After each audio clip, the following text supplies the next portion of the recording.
Notice that I'm online.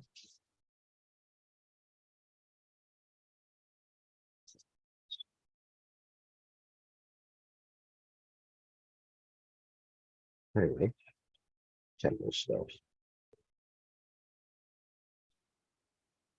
Okay, and it should be streaming now on Facebook. So let's go right to, okay, it's working. So let's go right to the text. So we're reading from the Jaiva Dharma by Srila Bhaktivinoda Thakur. And this Jaiva Dharma is one of the favorite books of His Divine Grace A.C. Bhaktivinoda Goswami Srila Prabhupada, because it tells the whole philosophy of Krishna consciousness in a nutshell through stories. So, Om Gana Timidandasha Gananjana Shlakaya Chakshur Unmeditam Yena Tasmai Shri Gurave Namaha are for my respectful obeisances unto the lotus feet of my spiritual master, His Divine Grace A.C. Bhaktivedanta Swami Srila Prabhupada, who so kindly opened my eyes with a torchlight of knowledge while I was blinded in the darkness of ignorance. So without further ado, we're going to share the screen and continue with this wonderful story. So this part of the Jaiva Dharma deals with the story of Damayanti and Chandidas. And it's just such an interesting story because these two, just to reiterate what has previously taken place in the story, since some of you may not have been here yesterday. So what's happening with this particular story is that Damayanti and Chandidas were extremely frugal, cheap, whatever you might say. And they were just saving all their money. They wouldn't receive Vaishnavas. And basically their sons picked up on their mentality. They had like three sons, and the three sons picked up on their mentality, and their sons' wives also picked up on the mentality. So what happened is that because the sons had picked up on that mentality, uh, Chandidas experienced that his sons didn't care for him. And so because of that, he offered them some money to care for him. He said, I have a special inheritance I haven't told you about. So if someone takes care of me nicely, you will get that special inheritance. It's hidden. Okay. So they thought, who knows what he's going to do with that special inheritance? Let's just get rid of the guy. So they hatched the plan. And that plan was to convince him to go to Navadvip on pilgrimage. And while he was on Navadvip, while Chandidas and Damayanti, both of them were on Navadvip on pilgrimage, they would find the money, take the money, and hopefully the parents wouldn't come back. And if they did, they'd probably kill him anyway, because that's part of life. So they arranged for a Vaishnavi lady, of course, Vaishnavi means lady, a lady to take them to Navadvip. And when they were almost at Navadvip, they got notice that their house or their room was broken into by their son, money was taken, and they got really upset. And eventually, first they experienced renunciation. Oh, nobody loves us. But then eventually they thought, well, actually our sons will take care of us. They love us. And so they got ready to go back. And this Vaishnavi told them, don't go back. Are you crazy? They're going to kill you if we go back. So hearing this, the elderly couple thought, and that's at the top of the page here, or said to the Vaishnavi, that you should return to your house and we have regained our intelligence. We'll just maintain ourselves by begging. So they actually gave up hope of returning home. Part of it's on the text here. And built a hut in Kuliyadam. Kuliya is actually the place where people get forgiven for offenses, which is really interesting. That's a tradition there in Kuliya, beginning with the time of Sri Chaitanya Mahaprabhu. So they constructed a hut, and Actually, it's described here. Kuli is the place of aparada bhajanapata. If one lives there, one's previous offenses are destroyed. At least, he says, that was the current rumor. Hmm. So let's continue. Chandidas said, "O mother of Hari Charana." Now, it's quite interesting psychology.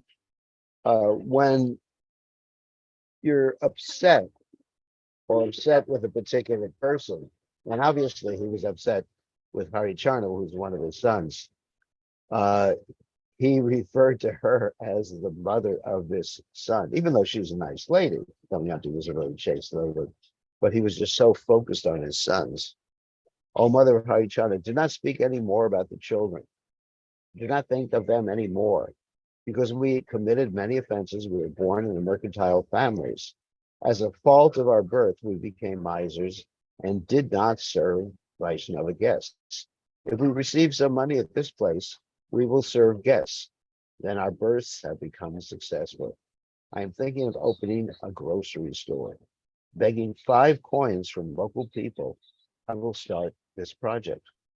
So this is a common phenomena that occurs, that you take care of the children for your whole life, and then you're too old, you can't do anything else, and then somehow or other, and I've had personal experience, not me personally, but I've seen it. Somehow or other you decide, well, let me give everything to the children right now, before I pass away. That way there's no inheritance tax or whatever, there's a trust fund or something like that. So they give everything to the children, and then sometimes the children just kick them out of the house or put them in the garage. That's the carport, for those of you who don't know what a garage is. Or just send them to some old people's home and neglect them completely. So the people you put all your energy into helping would just as soon get rid of you and keep all your assets. But what is the love in this world? So anyway, so this is something that I have seen many, many, many, many times. So he says, begging 5 coins from local people, I start this project. So he learned his lesson. He thought, now I'm going to give to the Vaishnavas, but I have to do my business just to support ourselves. Laboring for a few days, Chandidas built a small shop. He was a Vaishya Mania. So therefore, he had the ability, the potency, let me just make sure the sound is loud enough.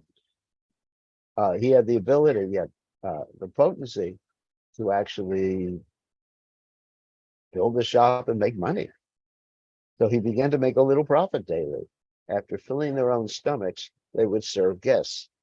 This was a great improvement over his previous life. So he learned his lesson. Previously, he had learned reading and writing a little. In his spare time, he would sit and read Krishna Vijaya Gunjaraja Kadam. He sold goods honestly and served guests. In this way, 5 or 6 months passed. Learning Chandidas's history, the people of Kulia developed faith in him. This was the place of Yadava Das, is another Vaishnava. He was a householder Vaishnava. He recited Chaitanya Mangal. That's Lochan Das Thakur's book on Lord Chaitanya's life. Chandas sometimes heard him read. Yadavadas and his wife were always serving Vaishnavas. Seeing that, Chandidas and his wife developed a taste for serving Vaishnavas by association. Remember, previous chapter, we talked about Nitya Sukriti. That Nitya Sukriti comes from associating with Vaishnavas and serving Vaishnavas. And that's the beginning of devotional service. One day, Chandidas inquired from Yadavadas, what is samsara? Of course, we know that's repeated birth and death. Yadavadas said, at Godruma Dvipa, on the other side of the Ganga, there are many knowledgeable Vaishnavas. Go there and ask the question. I sometimes go there and gain many types of teaching. Recently, the learned Vaishnavas in Godruma were very skillful at showing the conclusion of scriptures to scholarly Brahmanas. That day, the Brahmana scholars debated with Vaishnava Das Babaji and were defeated. Your question will be conclusively answered there. So Yadavada and Chandidas crossed the Ganga in the afternoon. Damayanti had served pure Vaishnavas. Her heart's miserly nature had thus decreased. She said, I will go with you to Godruma. Yadavadas said, those Vaishnavas are not householders. Most of them are renunciates giving up the house. I think they will not be happy if we go with you. The reason is that they were Babajis. Now, this is really interesting.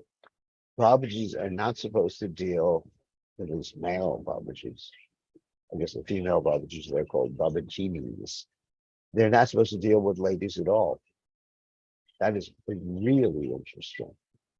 Really, really interesting. Because nowadays, I don't think they stick to that standard. But that is the absolute standard for Babajis. Damayanti said, I will stay at a distance and offer respects. I will not enter their bower. I am old. They will not become angry with me. Yadavada said, it is not a custom for women to go there. You can stay at a place nearby to Godruma, and when we return, we will bring you back. At 3 praharas in the afternoon, they crossed the Ganga and arrived at Prajuna Kunja. Damayanti offered respects at the door of the bower and sat under a nearby ancient banyan tree. Yadavadas and Chandidas entered the bower and offered respects devoutly to the assembled Vaishnavas seated in the Madhavi Malati bower. Paramahansa Babaji was sitting there. Around him were Vaishnavadas, Lahiri, Anantadas Babaji, and others. Yadavadas sat close, and Chandidas sat at his side. Anantadas Babaji asked, who are these new people? Yadavadas introduced Chandidas. Anantadas laughed slightly and said, this we call material life samsara. A person who is aware of material life is intelligent. The person who falls into the wheel of samsara is lamentable. So in other words, they heard Chandidas's whole story about how he served his family for so many years and then like that. And the Nandadas Babaji said, this is samsara. This is the life. This is this world. What do you expect? These are the sort of expectations we should have in this world. Interesting. Chandidas's mind was gradually becoming pure. When one does Nitya Sakriti, it is certain to be auspicious. Remember, Nitya Sakriti starts with serving Vaishnavas. That's Nitya Sakriti, real Nitya Sakriti. The Brahmana Sanjavandana is not Nitya Sakriti. It's Nanitika. Got it? So, temporary, material. Nitya Sakritis are serving Vaishnavas. To all passengers, hold that for flight 51 with service to Tallahassee. Please proceed to gate A1 for immediate boarding. Nitya Sukritis are serving Vaishnavas, reading and hearing Vaishnava texts, etc. Doing this, one becomes pure, and faith and pure bhakti easily arises. And that day, hearing Anantadas's words, Chandidas said with a softened heart, today I offer this request to you. Mercifully, tell me, what is the nature of material life? Anantadas said, oh, Chandidas, your question is profound. I desire that Paramahansa Babaji or Vaishnava Das Babaji answer this question. Premadas said, since the question is deep, Anantadas Babaji can give the best answer. Today we will hear his instructions. So Anantadas Babaji said, since I've received your order, I will speak what I know. In the beginning, I remember the lotus feet of my guru, Pradyuna Brahmachari, best of the Lord's associates. One can clearly see two states of the jiva, his liberated state and his bondage in samsara. The jiva, who is a pure devotee of Krishna, who is not bound by Maya, or who To the years I still always explain Professor Andrew Schwalenberg, Evans, Harlager, Rosemary Mahoney, and Lillian James. If you have your site, please proceed to gate A1 for immediate boarding flight 51 with service to Tallahassee. The Jiva, who is a pure devotee of Krishna, who is not bound by Maya or is freed from the world of Maya by Krishna's mercy, is a liberated Jiva. Its state is the state of liberation. The Jiva, who is averse to Krishna, who is caught in the teeth of beginningless Maya, is a bound Jiva, and its state is called the state of samsara. For samsara basically means repeated birth and death. The Jiva, because we are Jivas, and we are bound right now, but hopefully we will become liberated by both Kripa and by bhajan, sadhana. The Jiva liberated from Maya is spiritual, and its life is serving Krishna. It is not situated in the material world, it's situated in the pure spiritual world. That spiritual world is called Goloka, Vaikuntha, Vrindavan, etc. The number of jivas in the liberated state is beyond counting. The number of bound jivas is also unlimited. By the fault of aversion to Krishna, Krishna's shadow energy called Maya binds it with gunas of sattva, rajas, and tamas. In other words, we're bound with these three modes of material nature: goodness, passion, and ignorance. The jiva is in a variety of states because of the differences in the mixture of gunas. That's the goodness, passion, and ignorance. Consider the variety. The jivas have a variety of bodies, a variety of moods, a variety of forms, a variety of natures, and a variety of tastes, a variety of places, and a variety of goals. You know why all this variety? Well, first of all, we're individual. And secondly, the three modes of nature combine in different ways. Like you have the three primary colors that combine in different ways to give us almost unlimited colors. So in the same way, the three modes of nature combine and permutations of the three modes of nature to give us unlimited varieties of people, of bodies, and even the jiva, there's unlimited apart from the three modes of material nature. The jiva is individual, and it has individual characteristics that are not the same as any other jiva, and that's inconceivable. It's not that there's rubber stamp jiva, there's a jiva factory, and all the jivas come out of the jiva factory, like cookie cutter jivas.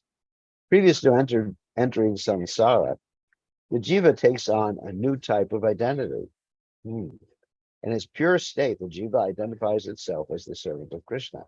Now it identifies itself in a variety of ways: as human, devata, animal, king, Brahman, Chandala, in pain and hunger, offended, defeated, as master, father, wife, enemy, friend, scholar, beauty, courageous, and weak. And I'm sure there's a lot more variety than that. It isn't just a small sampling. This is called identity. Also, the word for that is upadi. That's a designation, which is temporary. And of course, the verse is Sarva Parivanir Matam, Tad Padatoina Nirmalam, Vishakena Vishakesha Savanam, Bhakta Ruchite. That one is meant to give up all these designations and just identify yourself as a servant or a servant of a servant of a servant of the Supreme Personality of Godhead, or servant of a servant of a servant of the gopis, or servant of Gopi Bharta, Padakamala, Dasa Dasa Dasani Dasa, servant of a servant of a servant of the Lord who maintains the gopis in Vrindavan. Possessiveness is another thing. So in other words, this is another thing. There's the bodily identification, and then the things you really possess or think you possess. Actually, you don't possess anything. You're just borrowing it from the Supreme Personality Godhead. My house, my objects, my health, my body, my sons, my daughters, my wife, my husband, my father, my varna, the Brahmin, Kshatriya, Vaishya, Shudra, my strength. You get a six packs. Six packs means you're building up your muscles. You have to make a lot of proteins to build up your muscles. A lot of protein, concentrated protein. So, Attention to the original ordinance, so we're anticipating all passengers holding up for boarding passport flight 51, please service to Tallahassee. If you have your confirmation boarding pass, please proceed to gate A1 meter board. my beauty, which disappears in time, my quality, my learning, my detachments, my renunciation, my knowledge, my karma, my accomplishments, my dependence. The extensive situation related to I and mine is called samsara. That's really interesting. So what is samsara? Samsara is the first of all, your identification with the body and the situation of the body. And secondly, those things connected to the body, like your family, strength, beauty, karma, accomplishments, dependence, and everything. That's samsara. That's the definition. Florida is a clean indoor interstate. Indoor smoking is not permitted. Another announcement. I can see that the concepts of I and mine exist in the state of bondage, but do they not exist in a liberated state? Anantadas said, in the liberated state, I and mine are spiritual and without fault. The jiva is in a pure state, just as Krishna has made it. In that state, there are many different types of identities. Though they are all servants of Krishna, they have different identities according to ras. Ras means the taste. Attention, ladies and gentlemen, Captain Leslie Barnett. Leslie Barnett, please come back to the TSA checkpoint to discover your lost item. Your attention on the advisory services of the reporting call purchased by 26 Kennedy Airport for gate A10. If you're holding a ticket and confirmed seat, please make your way immediately to gate 10 for immediate and on-time departure. There are also many For spiritual. your safety, please report any suspicious items or behavior and do not leave your luggage unattended. Unattended items will be impounded. There are also many spiritual objects in rasa which serve as objects of possessiveness, mind. Then what is the fault of I and mine in the bound state? Anantadas said, the fault is that in the pure state, I and mine are real. I and mine in samsara are superimposed or not real in relation to the jiva. They are false identities. Everything known in samsara is temporary and gives temporary unnatural happiness and suffering. So that's the difference. Because in the pure state, we actually also have a sense of I am a coward boy, or I am a gopi, or Krishna is mine, like that. Jaiva says, what is material samsara illusory? It's interesting. Anantadas said, the world of Maya is not unreal. By Krishna's desire, the universe is real, it exists. However, the varieties, I and mine, within Maya are all false. Those who say the world is false are Mayavadis or offenders. So the world isn't false. Our understanding of the world is false. Our interactions with the world, that's where the falseness comes in. And actually, that's described by Krishna in the Chatushloki verse. What is that? Yatevritam napatiyeta, napatiyeta chatmani tadvidyad atvana maya, yata basha yata tanaha. That illusion is seeing something and acting in such a way that we think that object or whatever has no relationship with Krishna. So that's what Maya is, according to Krishna. And here's another question. Yadav said, why do we have a false relationship with Maya? This is interesting.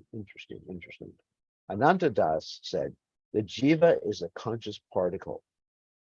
The first state of the jiva is on the border between the material universe and the spiritual world.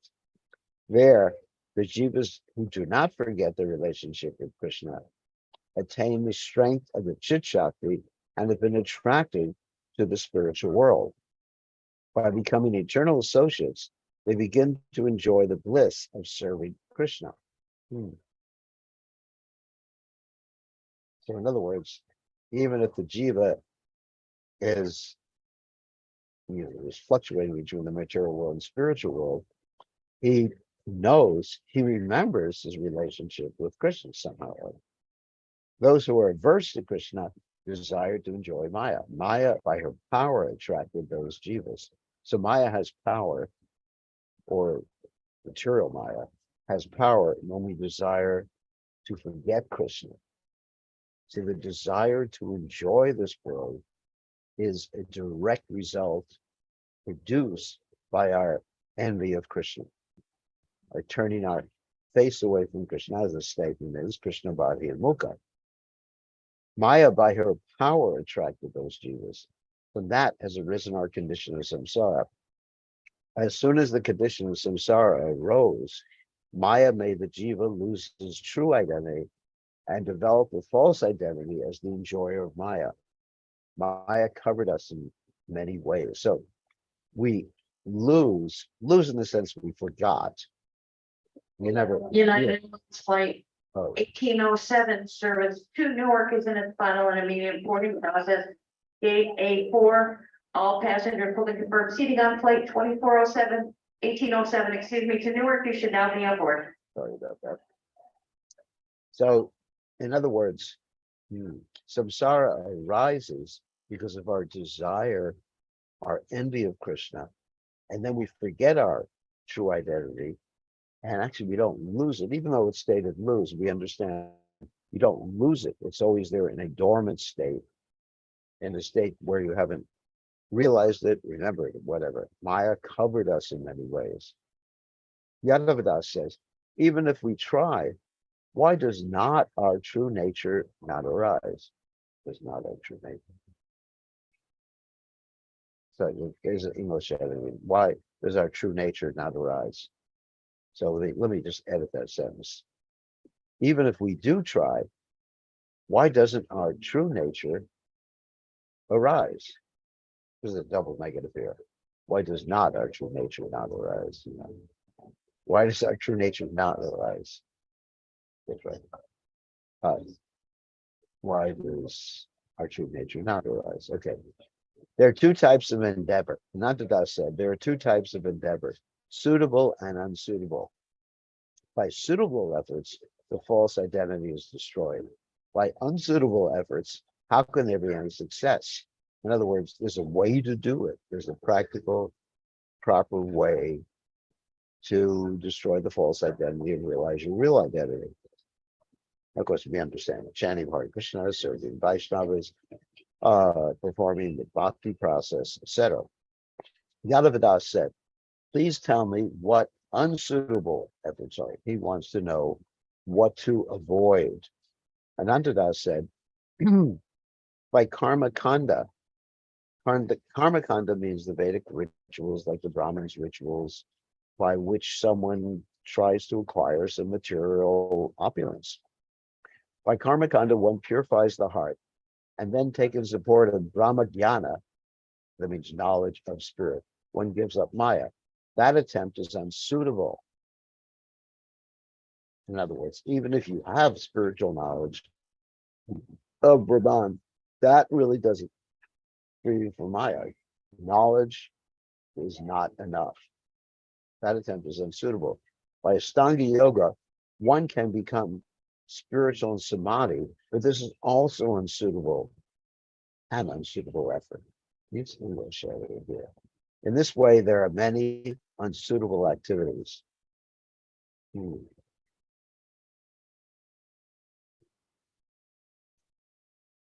Yadavadas said, why are all these activities unsuitable? Anantadatta says they are unsuitable because by the efforts one achieves one's desired result with many obstacles and little gain. So in other words, if you get more obstacles, like in Brahman realization, you get more obstacles because you think the Lord is impersonal. An obstacle, it's a bigger obstacle than being in the material world. And karma kanda, you get so much opulence that you forget about your spiritual goals. And performing Ashtanga yoga, you get the opulence of what? you get these mystic powers that you forget about. We attain this state by being offensive to the Lord. In other words, we're here because we are offensive to the Lord. We attain this state, that means the conditioned state, by being offensive to the Lord. Only by his mercy can we overcome this state. Without his mercy, we cannot attain a pure state. Yadavadas said, what is suitable endeavor? So we just heard what is unsuitable endeavor, karma kanda, jnana kanda, yoga, unsuitable. Anantadas said, association with devotees and surrender. Bhagavatam explains that association. Apagyantikam shemam vichamo bhavatam gaha samsaresmin shardopi satsanga sevadirinam. O sinless ones, therefore I ask you to kindly tell me what is most beneficial. Even a half moment's association with a pure devotees, with pure devotees, within this world of birth and death is a treasure for any man. That's 11 to 30 in the Bhagavatam. Again, association. That's the point. How can a jiva who has attained the state of samsara attain auspiciousness? So he's asking this rhetorical question. One attains the association of devotees for even a moment, auspiciousness will arise. The Gita explains surrender in the 7th chapter. Mama eviye prapajante, ayam etam parantite. My Maya, Krishna speaking of course, made of the gunas of 3 modes of nature, goodness, passion, ignorance, which are controlled, yes. Fit for the jiva's pleasure is hard to surpass, but those who surrender to me alone can cross over this Maya. Bhagavad Gita 7:14.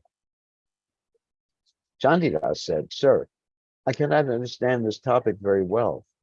I understand that I was a pure object. Forgetting Krishna, we fell into Maya's hands. By that, we became bound in the material universe. If Krishna is merciful, I can be delivered. Otherwise, I remain in this state.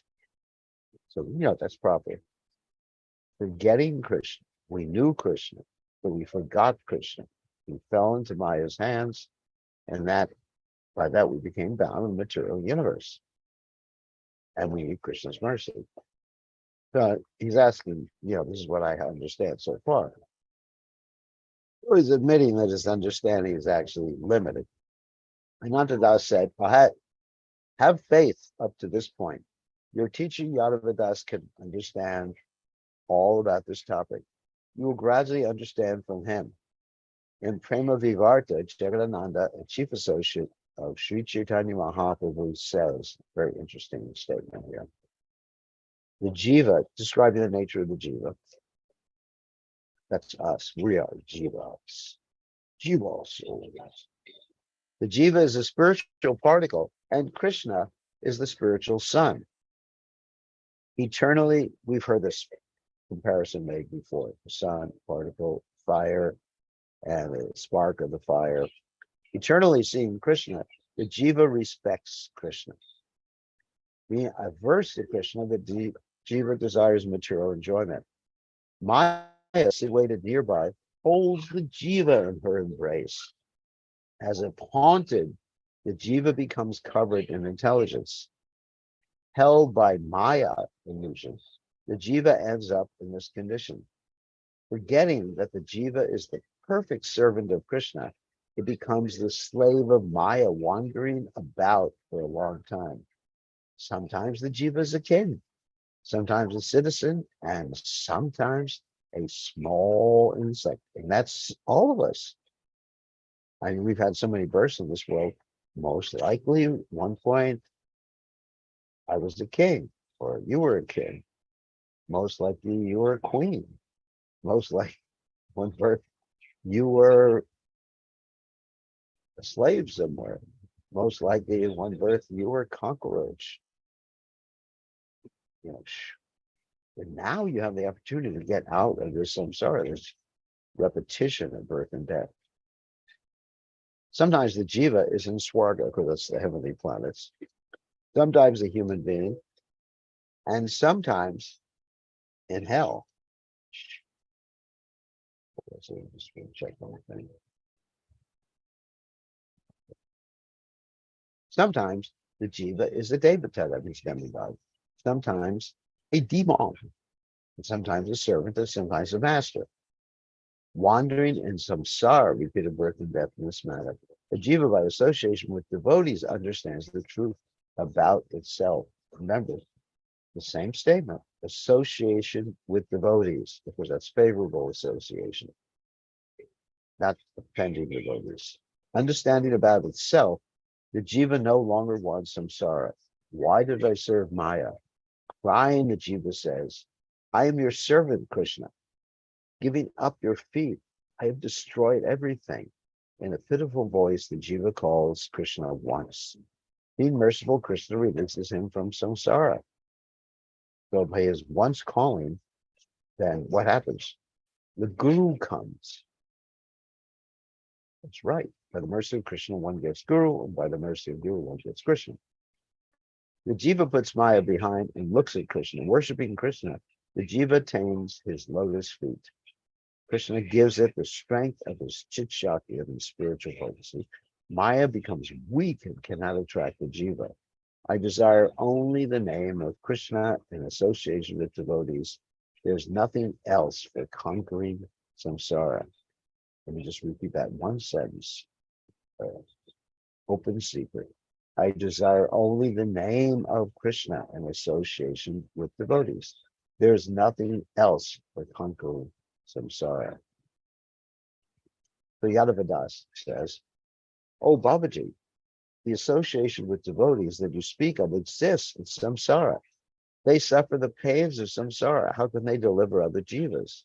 Interesting. Yeah, the devotees are in this world, and we're certainly suffering. You know, all of us have had some diseases or pain or anxiety. You know, there's a lot of suffering. You know, even if we're here, we're devotees or trying to be devotees. Not that I said, though the devotee exists in samsara, there's a great difference between the samsara in this case, in this world. You know, I have a body, I'm existing here. There's a great difference between the samsara, the devotees, and the samsara, the bound jivas. It appears to be the same samsara, but internally it's different. You know, like if you look at Prabhupada, he got sick, had heart attacks, left his body, so you can say, wow, it's the same as me, but it's not. Devotees stay in this world for a long time, but their association is rare since the non-devotees do not recognize them. So, in other words, the devotees, they tolerate these things for the sake of others. That's the difference. Whereas people are not Krishna conscious, they just get these things, it's just karma. For the devotee, then whatever happens to the devotee is directly administered by Krishna, the Supreme Personality of Godhead. All the jivas afflicted by Maya are divided into two categories. Some are enamored with Maya, intoxicated with the insignificant happiness of Maya. Maya is so nice. Oh, she's so beautiful. Like today, I was on an airplane. I was looking at the magazine. Not it, ladies, don't worry. I was looking at the magazine. It was all the tourist places and talking about, where was it? Oh, Tahiti. And yeah, so beautiful. You know, swimming here, do this, there, that. So the people are intoxicated by that. Some are not happy by it and take shelter of discernment and hope of more happiness. Thus, there are two people in samsara. You know, so some people become like impersonalists or voidists, saying, oh, there's no hope, there's no happiness here. Let me just negate everything. Let me just become detached. But that's not devotee. There are those without, they have some discernment because they can see that there's no happiness in this world. And those without discernment. Some call them materialists and desires of liberation. In other words, the second ones are desirous of liberation, but they're not devotees. And they're also in samsara. Here, the desire of liberation, momukshu, does not refer to the impersonal jnani. The person who's suffering in samsara seeks out his true nature. The Vedas say that this is the desire of liberation or moksha. When this person gives up the desire for liberation, he accepts pure bhakti. There's no rule for giving up liberation. When the desire of liberation, he just wants to get out of the world, develops knowledge of Krishna Tattva and Jiva Tattva, he has been liberated. And Sambandha Gyan, remember that? Bhagavatam says, Rajobi Sama Sankyata Partivariha Jantavaha Tesham Ye Kichene Hante Shreyovai Manujadeyaha. In this material world, there are as many living entities as atoms. Among these living entities, a few are human beings or devatas, and among them, a few practice Dharma. Vayoma mukshivas tesham, tichanayava dvijotama, mukshunam sahasreshu kasyan muksheta siddhyati. O best of the Brahmins, out of those who follow Dharma, I'm adding words here because of the end. Attention, ladies and gentlemen, attention, ladies and gentlemen. And those who follow Dharma, only a few desire liberation. Among many thousands who desire liberation, only one person becomes a Jiva Mukta. Attention, ladies and gentlemen, Susan L. Only one L. attains Please the come back to spiritual world. the checkpoint to discover your lost card. Okay. Only one attains the spiritual, very rare. Muktanama Visiram, this is what Father's on. Parayana Parayana Sudurlabha Prasham Tattva Patishvati Bahamine. O great sage, greater than those who have Jivan Mukta and greater than those who obtain liberation is the devotee of Lord Narayan. Such a devotee who is in Shanta and other rasas is very rare, even among 10 million people. Srimad Bhagavatam 6:14, verses 3 to 5. Okay, so now we can take some questions. It's an interesting discussion between Yadava Das, Chandidas, and Anantadas Babaji. Okay, so let's stop sharing. And hopefully I'll be able to hear you. Unmute, allow you to unmute yourselves. And all right, so who has a question? You can either raise your hand, type in the text window, the chat window. Okay, Abhay Chaitanya, you have a question. Hare Krishna Gurudev, please accept Hare- my humble obeisances. So my blessing. So what's up? Thank you, Gurudev. Sorry, I can't have the video on, just in the car. Gurudev, this thing about when the Jiva soul first comes into the material world, Yeah. so doesn't have a karma then, right? Because, so No, obviously it doesn't have karma. Yeah. So what happens? So how do the different variegated species of life then form? If they don't have karma, they don't take different life forms. I understand, and they can come in a more like mode of goodness. Then what? Yeah. Like how do we get the variety? Is it the reverse of Well, evolution or something? after a while they begin to associate with the modes of nature, the lower modes, and so then they come down. They Right. start high and then they go down. But it's not that every Jiva soul comes in at the So same does that time. mean we all come as humans first and then integrate? No. So yeah, in the mode of goodness. Prabhupada said one time, Lord Brahma, the general principle is that you have to be in the mode of goodness when you first come. I mean, there's no karma. So then after that, you come down. We all start high because we have no karma, and then we work our way down as we Right. become entangled with the modes of nature. All right. Right. Thank you, good. So I'm just thinking. So, I guess it's a starting question. When we initially come down, there must be no trees or no animals. It just No, or- because no, that's not true. Because No. it's not that everybody comes down at the same time. Right. Okay. I mean, if we all came down at the same time, your question would be correct. Yeah. But we don't. There's some people who were out down, and then we came down a few billion lifetimes later or something like that. I mean, there's always been Right. someone in the material world. I got it. Got it. Actually, that makes sense. Yeah. Okay. Thank you, Gurudev. Hare Okay, Krishna. good to hear from you. See you soon. See you soon. So, okay, here's a question from Brahmaji. Lord Brahma. Oh my God, right? Brahmaloka. Hare Krishna, Guru Maharaj, all glories to Prabhupada. Since I'm living in US, far away from my parents, is this considered to be similar to Chandidasa's son? You think about going back, but always have excuses like that. That's really can't go. No, that's not true. That's not true because you still love your parents and you probably, you probably send them money to help them. I mean, I'm just guessing. You probably send them money or whatever, and if they needed it, you would help them. No, you're not. You're not in the same situation as Chandidasa's son. You haven't robbed your parents. You have no desire to rob your parents. You care for your parents. Just the fact that you're living somewhere different than your parents doesn't mean that you're bad. It just means practical in this modern material world. But one should love their parents and not want to exploit the parents. One should not want to kill the parents for money. I don't think you want to do that. Anyway, don't worry. You're not in the same situation as them. As the sons of Chandidas. It's kind of interesting. So, who else has a question? You can raise your hand or type in the chat window. Or Okay, I have a question. what? Okay, Rakesh, you have a question. What's your question?